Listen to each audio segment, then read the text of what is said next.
안녕하세요. 재미주의입니다.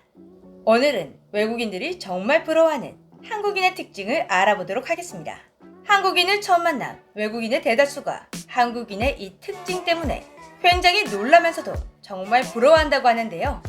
그들이 너무너무 부러워하는 이 특징의 정체, 다름 아닌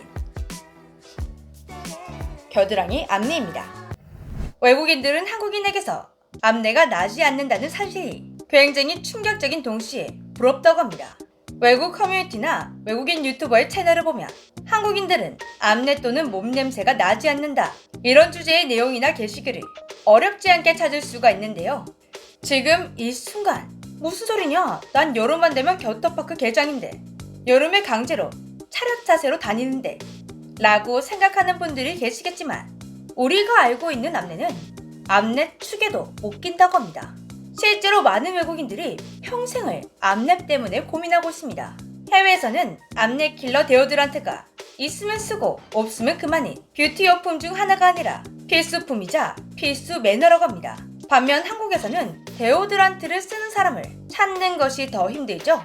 여름만 오면 터져나오는 겨터파크를 감당할 수 없는 사람이 아니고서야 솔직히 평소에는 생각조차 나지 않는 제품입니다. 똑같이 지구에 살고 있는 사람인데 왜 유독 우리 한국인에게서만 냄새가 나지 않는 걸까요? 보기를 드리겠습니다. 첫 번째, 때미기라는 독특한 세정 문화를 가진 잘 씹는 민족이라서. 두 번째, 한국인이 안 먹는 건 독초다 라는 논문이 있을 정도로 온갖 식물이 가득한 한국식 밥상 덕분에. 세 번째, 선천적으로 타고난 한국인의 DNA, 유전자. 이 중 정답은 무엇일까요? 두구두구두구두구두구두구. 정답은 3번 유전자였습니다. 한국인들은 애초에 DNA 자체가 냄새가 나지 않게 만들어진 것이죠. 지구에 사는 사람이라면 DNA 속에 ABCC11이라는 유전자를 가지고 있습니다. 이 유전자는 A 대립 유전자와 G 대립 유전자로 나뉘게 되는데요. A 대립 유전자를 가진 사람은 아포크린 땀샘이 적고, G형 대립 유전자를 가진 사람은 아포크린 땀샘이 많습니다. 아포크린 땀샘, 이게 냄새 원인이 되는 존재인데요.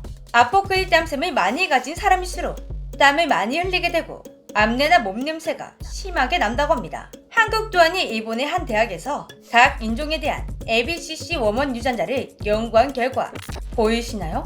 한국인 AA 100%. 한국인을 기준으로 쭉 내려보면 중국, 몽골, 일본 순으로 아시아 쪽 인종들이 대체로 A 대립 유전자를 많이 가지고 있는 것을 확인할 수가 있는데요. 그런데 동양인을 제외한 인종들은 확연하게 G 유전자 비율이 높다는 것을 확인할 수가 있었습니다. 한국이 AA 100%인 것처럼 GG가 100%인 인종도 있었습니다. 결과표를 보니 왜 외국인들이 데오드란트에 그렇게 집착하고 냄새로 평생을 고민하고 있는지 이해가 됐는데요.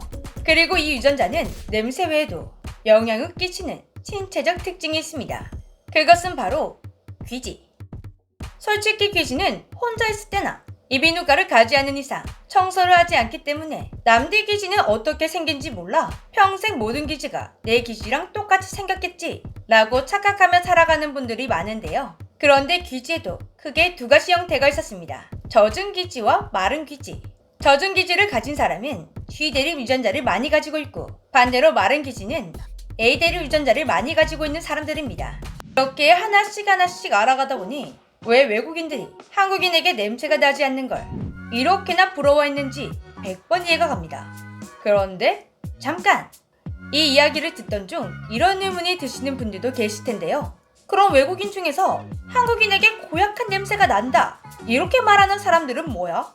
이건 한국인 차별 멘트인가 하는 오해도 할 수 있지만, 사실 한국인에게 고약한 냄새가 난다, 이 말도 맞는 말입니다. 좀 전까지 한국인들은 유전자에서부터 냄새가 안 나는 민족, 이렇게 자랑하더니 갑자기 무슨 막말인가 싶으시죠? 그래서 지금 추가 설명을 드리겠습니다.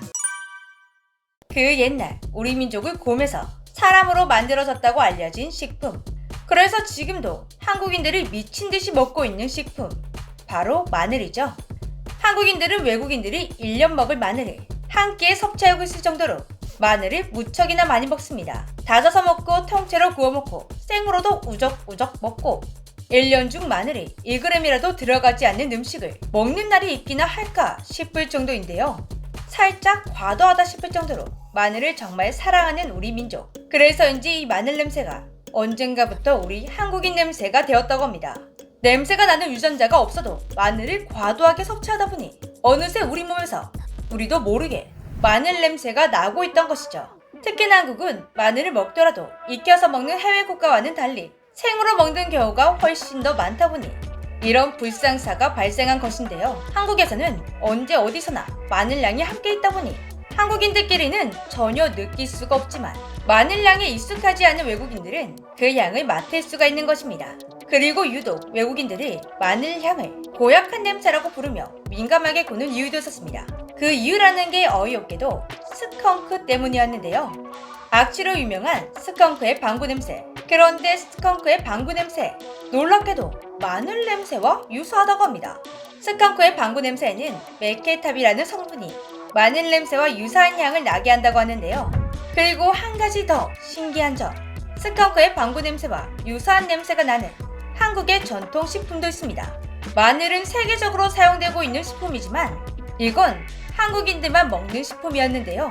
바로 참기름.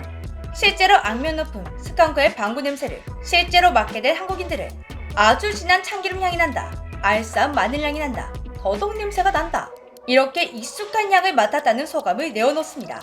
그래서 처음 우리나라의 진한 참기름을 접한 외국인들, 특히 미국인들은 고약한 냄새가 난다며 질색하기도 했었는데요. 이 사실을 알게 된 어떤 한국인은 참기름 특유의 이 고소한 향을 없앤 새로운 참기름을 만들어 미국 시장에서 대박을 치기도 했습니다.